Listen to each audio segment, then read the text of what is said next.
हमारी आज की कहानी है आस्तीन का सांप। शहर के बीचों बीच एक बड़ी सी किराना दुकान चलाने वाले एक सफल व्यापारी राजेंद्र जी के चेहरे पर आज 12 बजे हुए थे। शक्ल सूरत से ऐसा लग रहा था मानो उनका सब कुछ लुट गया हो। क्या हुआ भाई राजेंद्र, बड़ी गंभीर मुद्रा में बैठे हो? दुकान के अंदर आते हुए उनके एक दोस्त ने पूछा तो गहरी सांस लेते हुए राजेंद्र जी बोले, भाई सारी परेशानी तो यही है कि कुछ हुआ ही नहीं है। क्या मतलब? दोस्त ने पूछा तो बुझे मन से राजेंद्र जी बोले, भाई ऊपर वाले ने मुझ पर बहुत ज्यादती की है। एक के बाद एक बेटी देने में तो कोई कसर नहीं छोड़ी, लेकिन बेटा एक भी नहीं दिया। कितने वर्षों से इस इंतजार में हूँ कि एक बेटा हो जाए तो उस पर जी भर के अपना प्यार दुलार लुटा सकूं। लेकिन फूटी किस्मत मेरी, कल मेरी पत्नी ने तीसरी बेटी को जन्म दे दिया। हर बार बेटे की चाहत रखता हूँ, लेकिन फिर से बेटी ही धमक पड़ती है। अरे यार, तू भी किस जमाने में जी रहा है? आजकल बेटा और बेटी में कोई फर्क थोड़ी ना है। और वैसे भी भगवान ने जो दे दिया उसी में खुश रहना चाहिए। लेकिन राजेंद्र जी अपने दोस्त की बातों से सहमत नहीं थे। बेटे की चाहत के पक्ष में उनके पास बहुत सी दलीलें थी। थोड़ी देर बातचीत करके राजेंद्र जी का मित्र तो वहां से चला गया, लेकिन उसके समझाने के बावजूद उनके चेहरे पर छाए हुए मायूसी और निराशा के बादल बदस्तूर कायम थे। रात को अपने घर वापस लौटे तो उनकी पत्नी ने नवजात बच्ची को उठाया हुआ था, जिसे देखते ही उनके क्रोध की सीमा ही ना रही और जोर जोर से चिल्लाना शुरू कर दिया। ना जाने ये औरत है या बेटियां पैदा करने की मशीन। एक बेटा नहीं दिया जाता तुझसे? वो पड़ोस वाले मिश्रा जी, 10 दिन पहले उनका बेटा पैदा हुआ तो उन्होंने मोहल्ले भर में ढोल बजवाए थे, ये कहकर कि अगर आस पड़ोस के लोग जाने नहीं कि घर में बेटा हुआ है तो खुशी कैसी। और यहाँ हमारे घर में मातम पसरा हुआ है, केवल तुम जैसी मनहूस औरत की वजह से। कहते कहते वो मारपीट पर उतर आए, लेकिन उनकी पत्नी रमा बेचारी करती भी तो क्या, ये सब उसके बस में तो नहीं था। कोई कसूर ना होते हुए भी हर बार उसे कसूरवार बना दिया जाता। और वहीं बेटियां तो राजेंद्र जी को अपनी कट्टर दुश्मन लगती थी। सारा दिन उनके पिता उन्हें डांटते फटकारते रहते और आते जाते 2-4 चपत तो उन्हें लगा ही देते थे। अब तो लड़ाई झगड़ा उस घर में हर रोज की बात हो गई थी। एक ओर राजेंद्र के सब्र का बांध टूटकर धराशायी हो रहा था, तो वहीं दूसरी ओर राजेंद्र की माँ और रिश्तेदारों ने भी उसके दिल में ये बात बैठा दी कि परिवार का नाम तो बेटे से ही होता है। अगर हमारे कुल में बेटा पैदा नहीं हुआ तो हमारा वंश यही खत्म हो जाएगा। इस बात पर रमा ने अपने पति को लाख समझाने की कोशिश की कि लड़के लड़कियों में कोई फर्क नहीं है। अगर लड़कियों को भी अच्छी शिक्षा दी जाए तो वो भी कुल का नाम रोशन कर सकती हैं। लेकिन वो बोला, बेटियों की तुलना बेटों से कभी नहीं की जा सकती। बेटियों को तो आखिर अपने ससुराल जाकर चूल्हा चौका ही संभालना है। इसलिए बेटियों की पढ़ाई पर पैसा खर्च करना बेवकूफी है, जबकि बेटे खानदान को आगे बढ़ाते हैं, बुढ़ापे में भी साथ निभाते हैं। ऐसा कहते हुए उसने रमा की बात को सिरे से खारिज कर दिया। और फिर आखिरकार एक दिन ऐसा आया जब राजेंद्र ने रमा के साथ अपने रिश्ते के अस्तित्व को पैरों तले रौंद दिया और अपने बेटे की चाहत को पूरा करने के लिए दूसरी शादी करके एक गरीब घर की लड़की रेखा को अपनी पत्नी बनाकर घर ले आया। ये देखकर रमा की हैरानी का ठिकाना ना रहा। जिस पति को वो आज तक अपना भगवान मानती थी, उसकी ये करतूत देखकर रमा के दिल के टुकड़े टुकड़े हो चुके थे। लेकिन इतना भी अभी काफी नहीं था। रेखा को मालकिन का दर्जा दे दिया गया और रमा उस घर में महज एक काम वाली बाई बनकर रह गई। रेखा भले ही गरीब परिवार की लड़की थी, परंतु सुंदरता की बहुत धनी थी। अब तो राजेंद्र को शादी के बाद केवल रेखा ही दिखाई देती थी। आए दिन उसके लिए नई नई साड़ियां लाना, उसे घुमाने ले जाना उसका रोज का काम बन गया था। अपनी पहली पत्नी और बेटियों को तो वो जैसे भूल ही चुका था, और वहीं अपनी सौतन के इशारों पर नाचना ही रमा की किस्मत बनकर रह गया था। फिर एक दिन रेखा गर्भवती हो गई। अब तो राजेंद्र की माँ ने रमा को उसके पास जाने से भी मना कर दिया, ये कहकर कि उसका मनहूस साया उनकी प्यारी बहू रेखा पर ना ही पड़े तो ही अच्छा है। इस बात से रमा के दिल को बहुत ठेस पहुंची और उसकी आंखों से आंसुओं की दो बूंदें ढुलक कर उसके गालों तक आ गई। तभी रमा की बड़ी बेटी बोली, क्यों दादी, आप हमेशा हमारी माँ को मनहूस क्यों कहती हैं? वो मनहूस नहीं है, बहुत अच्छी है। बेटी की ये बात राजेंद्र के कानों में पड़ गई और उसने तुरंत आकर अपनी बेटी को जोरदार तमाचे जड़ दिए। ये दृश्य देखकर तो रमा को अपने दिल पर बर्छी चलने जैसा एहसास हो रहा था। वो दौड़कर अपनी बच्ची का बचाव करने लगी तो उसका पति बोला, एक बात कान खोल कर सुन लो, इस घर में रहना है तो वैसा ही करना होगा जैसा माँ कहती है, नहीं तो निकल जाओ इस घर से अपनी मनहूस सूरत लेकर। कोई जरूरत नहीं है तुम लोगों की यहाँ पर। हर रोज अपमान के घूंट पीते पीते रमा भी थक चुकी थी। उसकी सहन शक्ति अब समाप्त हो चुकी थी। अपने आत्मसम्मान की रक्षा के लिए आज उसने उस घर की दहलीज से बाहर कदम रखने का फैसला ले लिया और अपनी बेटियों को लेकर वहां से तुरंत निकल गई। किसी ने उसे रोकने की जहमत भी नहीं उठाई, बल्कि वे लोग तो उससे और उसकी तीनों बेटियों से छुटकारा पाना ही चाहते थे। पति के घर से निकलने के बाद रमा अपनी बच्चियों को लेकर अपने मायके चली गई। उसके मायके में केवल उसकी बूढ़ी माँ ही थी। रमा अपने माता पिता की इकलौती संतान थी और कुछ समय पहले ही उसके पिता स्वर्ग सिधार गए थे। जीवन यापन के लिए उसकी माँ ने अपने घर का एक हिस्सा किराए पर दिया हुआ था। रमा पढ़ी लिखी तो अधिक नहीं थी, परंतु सिलाई कढ़ाई का हुनर जानती थी। इसलिए अपनी बच्चियों का पालन पोषण करने के लिए उसने घर पर रहते हुए सिलाई कढ़ाई का काम करना शुरू किया और साथ ही आस पड़ोस की लड़कियों को भी सिलाई कढ़ाई सिखाने लगी। उसने ठान लिया था कि वो अपनी बेटियों को अच्छी शिक्षा देकर उन्हें उनके पैरों पर खड़ा करेगी। उधर रमा के घर से निकलने के साथ ही राजेंद्र की दुकान का काम कम होने लगा था, परंतु बैंक में अच्छा खासा पैसा रखा था, जिसके बलबूते घर का खर्च ज्यों का त्यों चलता रहा। धीरे धीरे दिन यूं ही बीतने लगे। अब राजेंद्र और उसकी माँ दिन रात भगवान से बेटे के लिए प्रार्थना करते। राजेंद्र की माँ अपनी पहचान के किसी पंडित को बुलाकर ले आई और उनके कहने पर तरह तरह के पूजा पाठ, अनुष्ठान और ना जाने कितने ही तरह के व्रत अपनी बहू से करवाए। और आखिर वो दिन भी आ ही गया जिसका उन लोगों को बेसब्री से इंतजार था। इस बार राजेंद्र को पुत्र धन की प्राप्ति हो ही गई। आखिरकार हमारे खानदान का कुल दीपक आ ही गया जो हमारे घर को रोशन करेगा। ऐसा कहते हुए राजेंद्र की माँ खुशी से फूली नहीं समा रही थी। उधर बेटे के पैदा होने के छठे दिन एक बहुत भव्य कार्यक्रम का आयोजन करने का निर्णय लिया गया। हालांकि धूमधाम से कार्यक्रम करने के लिए राजेंद्र के पास अब पैसे नहीं बचे थे, लेकिन फिर भी बेटे की खुशी मनाने के लिए उसने कर्ज लेकर जात बिरादरी, पड़ोसी और रिश्तेदारों को शानदार पार्टी दी। ढोल बजवाए गए। आखिरकार उनकी सबसे बड़ी मुराद जो पूरी हो चुकी थी, परंतु अब दुकान का काम बिल्कुल ठप हो चुका था। इसलिए अपनी जमीन का कुछ हिस्सा बेचकर राजेंद्र ने जैसे तैसे वो कर्ज उतारा। धीरे धीरे समय बीतने लगा।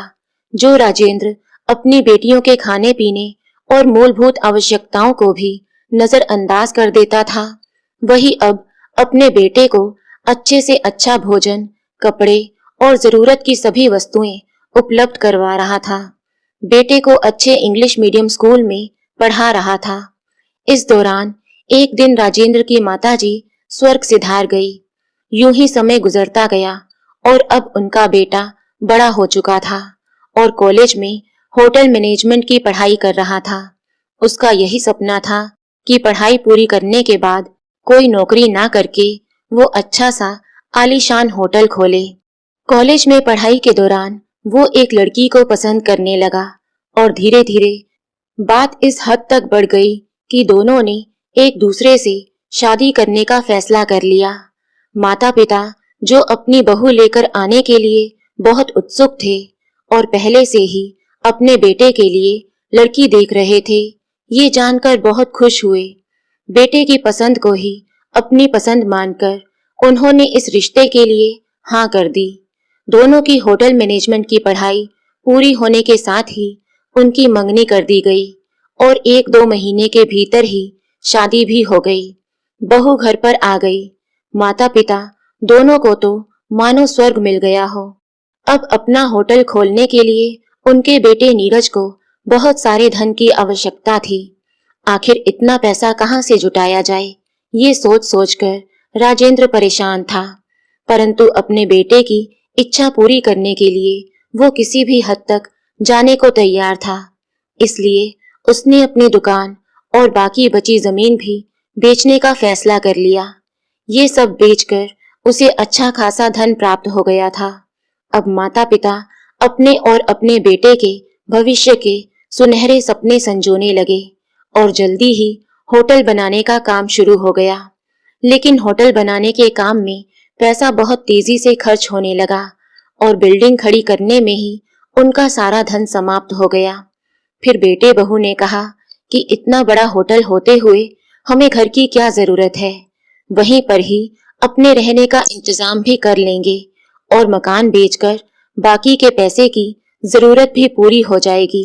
हालांकि राजेंद्र और उसकी पत्नी का अपना मकान बेचने का बिल्कुल भी दिल नहीं था, परंतु बेटे बहू द्वारा समझाए जाने पर वो अपना मकान भी बेचने को तैयार हो गए, ये सोचकर कि आखिर सब कुछ बेटे का ही तो है, हमारे बाद भी तो इस सब का मालिक बेटा ही होगा।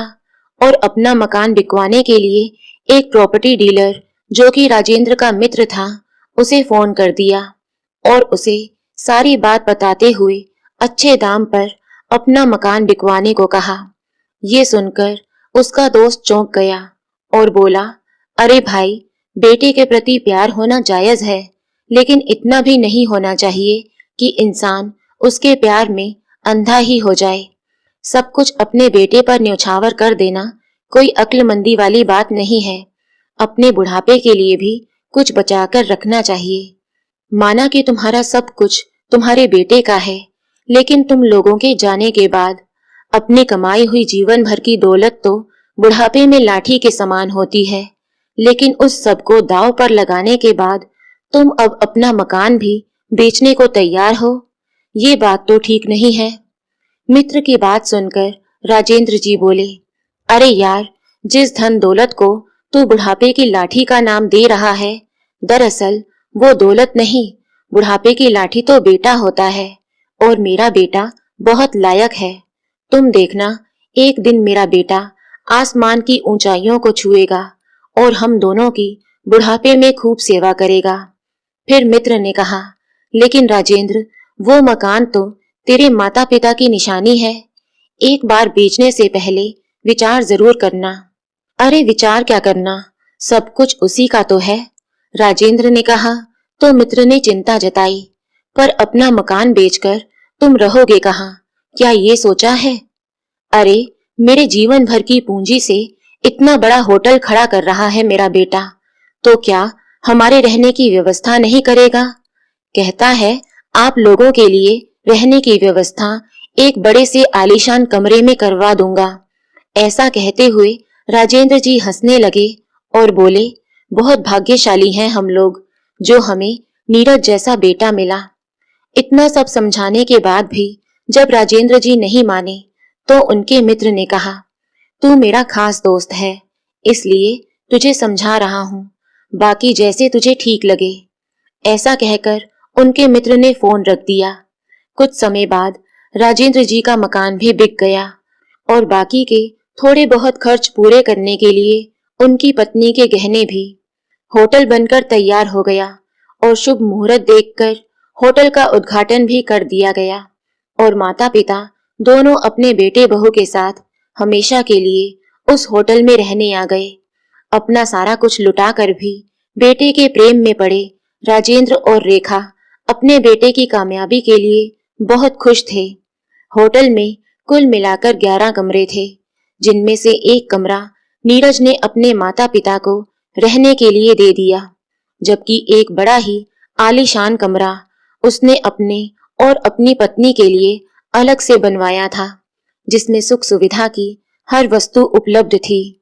नीरज और उसकी पत्नी काउंटर पर बैठने लगे, जबकि अपने पिता राजेंद्र जी को नीरज ने वेटर्स पर नजर बनाए रखने और उनके कामकाज को सुव्यवस्थित तरीके से चलाने की जिम्मेदारी दी। सुबह सुबह सब्जी मंडी जाकर सब्जियां खरीदने और मार्केट से रसोई का राशन लाने की जिम्मेदारी भी राजेंद्र जी को ही दे दी गई। लेकिन अब एक बड़ी परेशानी ये खड़ी हो गई कि खाना बनाने के लिए कोई बढ़िया सा शेफ नहीं मिल रहा था, और यदि कोई शेफ मिलता भी तो उसने इतनी तनख्वाह मांगी कि सुनकर नीरज और उसकी पत्नी के होश ही उड़ गए। आखिरकार मन मसोस कर वे लोग एक शेफ को ज्यादा तनख्वाह देने के लिए राजी हो गए और उसे नौकरी पर रख लिया। सब कुछ सुव्यवस्थित तरीके से चलने लगा। कभी कभार शेफ छुट्टी पर होता तो रेखा जी सारी रसोई संभाल लेती। इधर नीरज और उसकी पत्नी ये देखकर हैरान थे कि जिस दिन खाना उनकी माँ बनाती तो लोग उंगलियां चाट चाट कर खाते और खाने की खूब तारीफ करते। ये देखकर बहू के मन में एक खुराफाती आइडिया आया। वो रसोई घर में गई और शेफ को खाना ठीक से ना बनाने पर डांटने लगी और कहा सुनी होने पर उसे काम से निकाल दिया। लेकिन अब नीरज ये सोचकर परेशान हो गया कि शेफ का इंतजाम कहाँ से किया जाए। फिर उसकी पत्नी बोली, सुनिए जी, आपकी माँ दिन भर बैठे बैठे क्या करती हैं? जब तक कोई अच्छा शेफ नहीं मिलता तो क्यों ना माँ जी से ही खाना बनवा लिया करें। खाना तो वो बहुत अच्छा बनाती हैं, और वैसे भी शेफ को उसकी मुंह मांगी तनख्वाह देंगे तो हमारे खाने के ही लाले पड़ जाएंगे, जबकि माँ जी से खाना बनवाएंगे तो उनकी मदद करवाने के लिए एक हेल्पर रख लेंगे। हेल्पर तो कम तनख्वाह में भी मिल जाएगा। बात तो तुम सही कह रही हो, मैं माँ जी से बात करता हूँ। ऐसा कहकर नीरज अपनी माँ के पास गया और उदासी भरे स्वर में बोला, माँ, एक बहुत बड़ी परेशानी खड़ी हो गई है। क्या हुआ बेटा, क्या परेशानी है? रेखा ने कहा तो नीरज बोला, माँ, दरअसल बात ये है कि होटल में खाना बनाने के लिए कोई अच्छा बावर्ची नहीं मिल रहा। अब मैं अपने ग्राहकों को क्या खिलाऊंगा? तभी उसकी माँ बोली, इसमें क्या बड़ी बात है, जब तक कोई अच्छा बावर्ची नहीं मिलता तब तक मैं खाना बना देती हूँ। इतना सुनते ही नीरज खुशी से झूम उठा और बोला, ये हुई ना बात।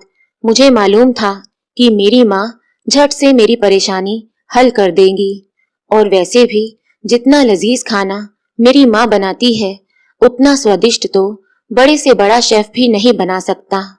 पता है माँ, आपके हाथों का अचार खाकर हमारे ग्राहक उंगलियां चाटते रह जाते हैं।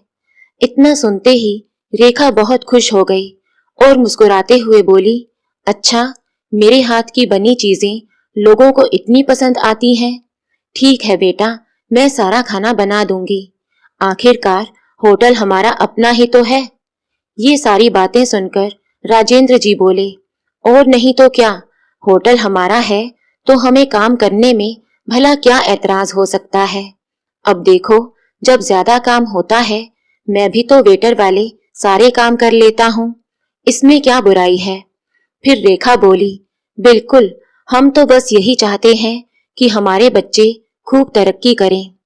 अच्छी बात है रेखा, ग्राहक आने लगे हैं, तुम रसोई का काम देखो, तब तक मैं ग्राहकों को देखता हूँ। ऐसा कहकर राजेंद्र जी कमरे से बाहर चले गए। कुछ दिन यूं ही बीत गए। एक दिन शहर में किसी राजनीतिक पार्टी की रैली का कार्यक्रम था, जिस कारण शहर के बहुत से होटल बुक करवाए गए थे। नीरज के होटल में भी उन लोगों ने 10 कमरे बुक करवाए। नीरज के लिए ये कमाई का अच्छा मौका था, लेकिन अब परेशानी ये थी कि केवल 9 कमरे ही खाली थे, क्योंकि 10वें कमरे में उसके माता पिता रहते थे। इसी सोच में नीरज गुम बैठा था। तभी उसकी पत्नी बोली, लो, इसमें परेशानी वाली कौन सी बात है? 2 दिनों के लिए माँ बाबूजी का सामान वहां से हटा देते हैं, फिर तो कोई परेशानी नहीं होगी। अब एक कमरे के 5,000 रुपए प्रतिदिन मिलेंगे, तो हम ये मौका थोड़ी ना छोड़ेंगे। फिर नीरज बोला, अरे लेकिन माँ बाबूजी कहाँ रहेंगे? रसोई घर में, और कहाँ? रसोई घर में तो बहुत जगह है, आखिर 2 दिनों के लिए तो एडजस्ट कर ही सकते हैं ना। ठीक है, 2 दिनों के लिए उनका इंतजाम रसोई घर में करवा देते हैं। ऐसा कहकर नीरज ने अपने माता पिता का सामान रसोई घर में शिफ्ट करवा दिया और अपने माँ पिताजी को 2 दिनों के लिए रसोई घर में ही रहने को कह दिया।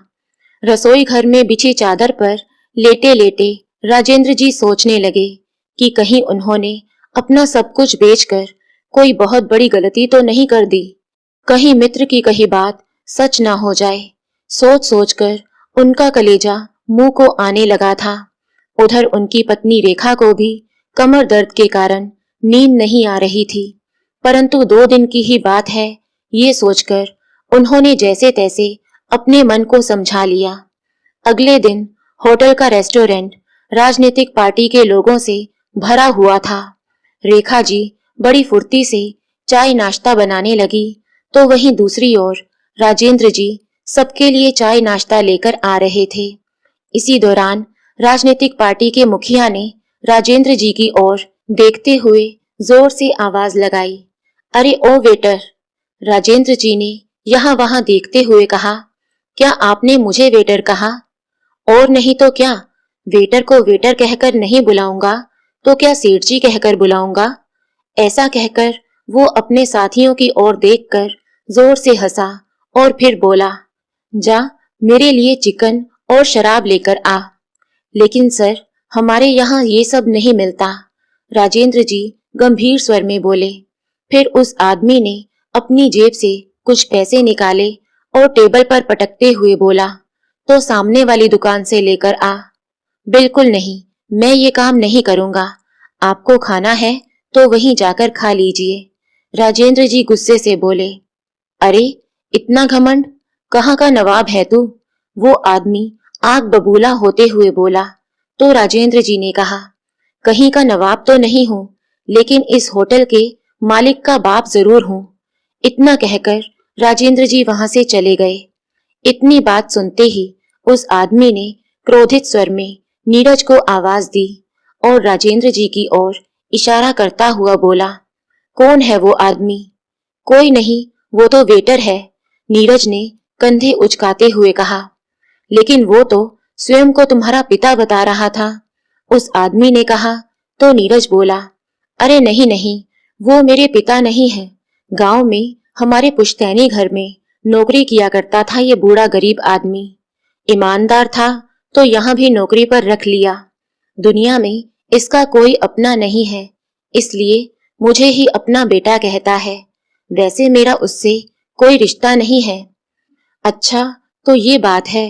मेरे सामने जबान तो ऐसे लड़ा रहा था जैसे कोई बहुत बड़ा अफसर हो। अपने इस 2 कौड़ी के नौकर को बोल कि मुझसे माफी मांगे। अपने बेटे और उस आदमी के बीच हुई सारी बातें राजेंद्र जी खड़े हुए सुन रहे थे। उनके दिल में अपमान की ज्वाला भड़क रही थी।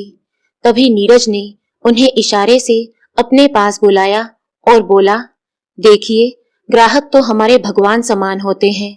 आपको कोई हक नहीं कि आप उनका अपमान करें। चलिए अब जल्दी से इनसे माफी मांगिए। अरे कमाल करते हो तुम, मैं किस लिए उससे माफी मांगू? गलती उसने की है, मैंने नहीं। मैंने केवल इतना ही कहा था कि हमारे यहाँ मीठ शराब नहीं मिलता, तो मेरे सामने पैसों की धौंस दिखाता हुआ बोला कि मुझे बाहर से ला कर दो। बदतमीजी इस आदमी ने की है, तो मैं माफी क्यों मांगू? उसी समय नीरज अपने पिता पर बरस पड़ा क्या आपको एक बार समझ नहीं आता? जब मैंने कहा माफी मांगो तो आपको माफी मांगनी ही पड़ेगी। बेटे के कहने पर अपने आत्मसम्मान को ताक पर रखकर उन्होंने माफी मांगी। फिर नीरज ने उन्हें बाहर से मीट और शराब लाने को कहा। अपमान के कड़वे घूंट पीते हुए चुपचाप मीट और शराब लेने चले गए। लेकिन मन ही मन बहुत से विचार चल रहे थे। आज उन्हें अपने मित्र की वो चेतावनी याद आ रही थी जो मकान बेचने से पहले उसने उन्हें दी थी। आज उन्हें अपना घर बहुत याद आ रहा था। उधर रसोई घर में सबके लिए खाना बनाते बनाते रेखा जी बेहाल हो रही थी। आज उनका हेल्पर भी छुट्टी पर था। जब खड़े रहना उनके लिए असंभव हो गया तो खाना बनाना छोड़कर वो रसोई घर के कोने में बिछी चादर पर लेट गई। इधर सब लोग खाने का इंतजार कर रहे थे। आखिर खाना अभी तक आया क्यों नहीं, ये देखने के लिए जैसे ही नीरज रसोई घर में गया तो अपनी माँ को वहां लेटे हुए पाया। ये देखते ही वो माँ पर भड़क पड़ा। वहां इतने लोग खाने का इंतजार कर रहे हैं और आप यहाँ आराम फरमा रही हैं। वो बेटा, गर्मी और धुएं के कारण मेरा दम घुट रहा था, खांसी रुक नहीं रही थी, मुझसे खड़ा नहीं हुआ जा रहा था, इसलिए मैं थोड़ी देर लेट गई थी। लेकिन सारी सब्जियां मैंने तैयार कर रखी हैं, बस दाल को तड़का लगाना बाकी है। वो काम तुम बहू से करवा लो, मुझसे तो खड़ा नहीं हुआ जाएगा। ठीक है, चलिए मैं आपको डॉक्टर के पास ले चलता हूँ। ऐसा कहकर नीरज ने अपनी पत्नी को रसोई संभालने के लिए कहा तो वो भड़क गई। लेकिन कोई और रास्ता भी नहीं था, इसलिए जलते भुनते हुए वो रसोई घर में चली गई।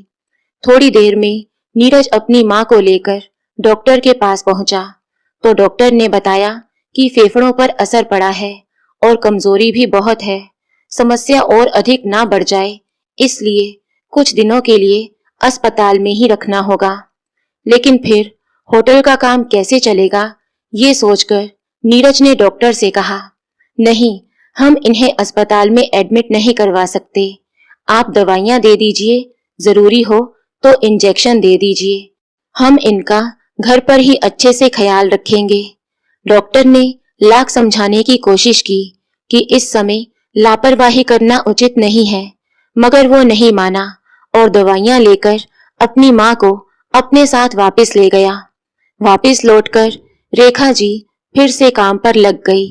राजेंद्र जी ने अपने बेटे को बहुत समझाया कि तुम्हारी माँ की तबीयत ठीक नहीं है, या तो रसोई का काम बहू से करवाओ, नहीं तो कोई बावर्ची रख लो। लेकिन अब तुम्हारी माँ ये काम नहीं करेगी। लेकिन आपकी बहू से ये सब काम नहीं होगा, मैं जल्दी ही शेफ का इंतजाम करूंगा। ऐसा कहकर नीरज चला गया। दोपहर के समय खाना बनाते हुए धुएं के कारण रेखा की तबीयत ज्यादा बिगड़ने लगी और बेहोश हो गई। तभी नीरज को खाना जलने की बू आई। तेजी से अंदर गया और चिल्लाने लगा, जब देखो बीमारी का बहाना करके पड़ी रहती हो, सारा खाना जला दिया। तभी उसकी पत्नी आई और बोली, ये दोनों तो मुफ्त की रोटियां ही तोड़ेंगे, इनसे कोई काम नहीं होगा। तभी राजेंद्र जी आवाज सुनकर अंदर आए और गुस्से से बोले, लानत है ऐसी औलाद पर, अपनी सारी पूंजी हमने तुझ पर कुर्बान कर दी, ये सोचकर कि बेटा हमारा बुढ़ापे में सहारा बनेगा, लेकिन तुमने तो हमें यहाँ नौकर बनाकर रख दिया। नौकर कहना भी शायद गलत होगा, हम तो यहाँ बंधुआ मजदूर बनकर रह गए हैं। अपनी पत्नी के पास जाकर उसे झंझोड़ते हुए बोले, रेखा क्या हुआ? उठो रेखा, अब हम यहाँ नहीं रहेंगे। मैं तुम्हारा अच्छे से इलाज करवाऊंगा, तुम जल्दी ही ठीक हो जाओगी। लेकिन ये सब सुनने के लिए रेखा जीवित ही कहाँ थी। राजेंद्र जी चिल्लाते रह गए, लेकिन उनकी पत्नी के शरीर में कोई हरकत नहीं हुई। नहीं, तुम मुझे छोड़कर नहीं जा सकती रेखा, कहते हुए राजेंद्र जी जोर जोर से चिल्लाने लगे। आज वे अपना सब कुछ खो चुके थे। अपना सब कुछ गवाकर उन्हें एक बात तो समझ में आ गई थी कि भले ही अपना खून ही क्यों ना हो, भले ही उसे जी जान से प्यार क्यों ना करते हो, लेकिन उसे केवल उतना ही देना चाहिए जितना उचित हो। अपने बुढ़ापे को कभी नहीं भूलना चाहिए। बुढ़ापे में तो खुद का शरीर ही खुद को दगा दे देता है। सोचते सोचते ही राजेंद्र जी की आंखों से फिर से आंसू बह निकले। अंतिम संस्कार के समय जब बेटा चिता को अग्नि देने लगा तो राजेंद्र जी जोर से चिल्ला पड़े, तुम ये हक खो चुके हो, तुम ही मेरी पत्नी के कातिल हो। ऐसा कहते हुए उन्होंने अपनी पत्नी का अंतिम संस्कार स्वयं किया। फिर रोते हुए बोले, चंद पैसों के लालच में आकर तुमने अपनी ही माँ को मार डाला, लेकिन मैं अपनी पत्नी को इंसाफ दिला कर रहूंगा। मैं पुलिस स्टेशन जाऊंगा और तेरी सारी करतूतों के बारे में बताऊंगा। ऐसा कहकर राजेंद्र जी वहां से तेजी से निकल गए। जेब में एक फूटी कौड़ी भी नहीं थी, इसलिए वो पैदल ही चलने लगे। काफी दूरी तय करके हांफते हुए पुलिस स्टेशन पहुंचे और जाकर अपने बेटे के खिलाफ शिकायत की, लेकिन वहां उनकी कोई सुनवाई नहीं हुई। उनके बेटे ने फोन करके पैसों का लालच देकर मामले को रफा दफा करने को कह दिया था। बहुत मिन्नतें करने के बाद भी जब किसी ने कंप्लेंट दर्ज नहीं की तो वहीं एक व्यक्ति ने उन्हें सलाह दी कि उन्हें पुलिस अधीक्षक के पास जाना चाहिए। एक सप्ताह पहले ही एक महिला पुलिस अधीक्षक ने नौकरी ज्वाइन की है, जो बहुत ईमानदार और न्यायप्रिय है। ये बात सुनकर राजेंद्र जी तुरंत वहां से पुलिस अधीक्षक के ऑफिस चले गए और उसके पैरों में गिरकर गिड़गिड़ाने लगे। अपने पिता समान व्यक्ति को अपने पैरों में गिरते देखकर पुलिस अधीक्षक ने उन्हें उठाया और सामने कुर्सी पर बिठाया, फिर पानी दिया और उनकी परेशानी का कारण पूछा तो राजेंद्र जी ने रोते हुए अपना सारा हाल उसके सामने बयां कर दिया। अभी ये सब बातें चल ही रही थी कि दरवाजे से एक औरत टिफिन लेकर अंदर आई और पुलिस अधीक्षक के पास रखते हुए बोली, तू भी ना बिटिया, सुबह सुबह भूखे पेट ही चली आई, अपनी सेहत का भी ध्यान रखा कर। अब सारा काम छोड़कर सबसे पहले खाना खा ले। फिर पुलिस अधीक्षक बोली, माँ, तुम्हें आने की क्या जरूरत थी, ड्राइवर के हाथ भेज देते। माँ बेटी में ये सब बातें चल रही थी कि तभी राजेंद्र जी की नजर पुलिस अधीक्षक की माँ के चेहरे पर गई और देखते ही वो तो जैसे सुन्न ही रह गए, क्योंकि वो औरत और कोई नहीं, उनकी पहली पत्नी रमा थी। फिर उन्होंने गौर से पुलिस अधीक्षक की ओर देखा तो उनकी हैरानी का ठिकाना ना रहा। वो तो उनकी अपनी ही बेटी थी। इतने में उनकी पहली पत्नी रमा भी उन्हें पहचान चुकी थी, पर उनकी ऐसी हालत देखकर उसका कलेजा मुंह को आने लगा। खुद को संभालते हुए रमा ने अपने पति के पैर छुए। इतने वर्षों बाद पिता को देखकर उनकी बेटी की आंखों में भी आंसू भर आए। फिर राजेंद्र जी रमा के आगे हाथ जोड़ते हुए बोले, मुझे माफ कर दो रमा, मुझसे बड़ी भयंकर भूल हो गई। शायद इसी भूल की सजा ही भगवान मुझे दे रहा है। अपने बेटे की चाहत में मैंने अपनी बेटियों को उनके हिस्से का प्यार नहीं दिया, बस प्रताड़ित ही करता रहा। यहाँ तक कि मैं तो उनकी पढ़ाई के भी खिलाफ था। कहते कहते राजेंद्र जी सिसकियां भरते हुए हाँफने लगे। फिर बोले, जिन बेटियों को मैंने ठोकरें खाने के लिए छोड़ दिया था, वो बेटियां आज बुलंदियों के शिखर को छू रही हैं। अपनी माँ की उचित परवरिश और मार्गदर्शन पाकर खानदान का नाम रोशन कर रही हैं। अपनी लक्ष्मी जैसी बेटियों को धुतकार कर जिस बेटे के लिए मैंने दूसरी शादी की थी, आज उसी बेटे ने मुझे कहीं का नहीं छोड़ा। तुमने मुझे कितना समझाया था रमा, लेकिन मैं ही अंधा हो गया था। सोचता था कि बेटा ही बुढ़ापे की लाठी होती है। जिस बुढ़ापे की लाठी के लिए मैंने तुम लोगों के साथ अन्याय किया, उस लाठी ने तो मेरा ही सिर फोड़ डाला। हो सके तो मुझे माफ कर देना। ऐसा कहते कहते राजेंद्र जी अपनी पत्नी के पैरों में गिर गए। उनके हृदय को ऐसा आघात पहुंचा कि उसी समय उन्होंने अपने प्राण त्याग दिए। पत्नी और बेटी ने उन्हें उठाना चाहा, लेकिन वो तो इस दुनिया से कूच कर चुके थे। शायद बेटियां भविष्य में अपने पिता को इंसाफ दिला पाएं, परंतु आज भगवान का न्याय तो हो चुका था। तो दोस्तों, आपको ये कहानी कैसी लगी, लाइक और कमेंट करके जरूर बताएं और चैनल को सब्सक्राइब करना बिल्कुल ना भूलें। मिलते हैं एक नई कहानी के साथ। बहुत बहुत धन्यवाद।